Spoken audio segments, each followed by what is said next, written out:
Ever dropped a clip in Premiere Pro and boom, it's way too big or way too small? Yeah, we've all been there. But instead of manually adjusting each and every clip, what if I told you that Premiere can automatically resize everything for you? In today's video, I'm showing you how to instantly auto-resize your videos to fit sequence resolution.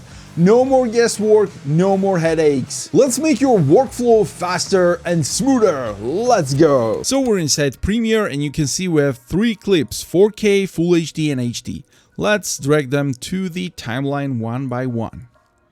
So now you can see 4K is obviously fitting the entire screen because it's the timeline resolution right now, and those are smaller. So one thing that you can do is click on the clip and play with this scale amount, or if you know the amount that you need to scale to fit the video onto the screen, you can just dial that number. And by far this is the slowest way of doing it. Next thing that you can do is right click and click on scale to frame size, or you can right click and click on set to frame size. And you can say, but basically those are the same things, right? It did the same.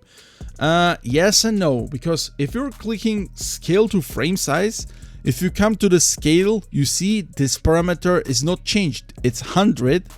And if we're going to go back and click on set to frame size, you will see that the scale will change. And basically that's the biggest difference between those two.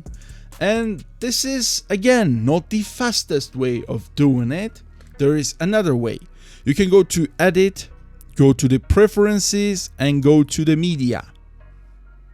And in here you can see Default Media Scaling. It's set to None by default, and there is again those two options, Scale to Frame Size and Set to Frame Size.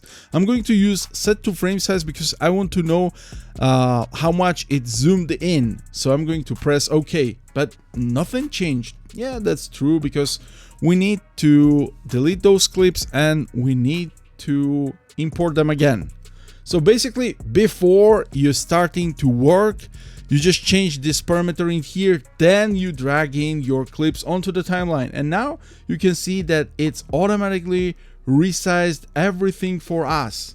And no matter what is the resolution, so this is HD, this is Full HD, it's scaled to 4K perfectly. So this is it for this tutorial, and if you want to know how to convert your Apple log to Rec 709 properly in Premiere Pro, you should watch this video next.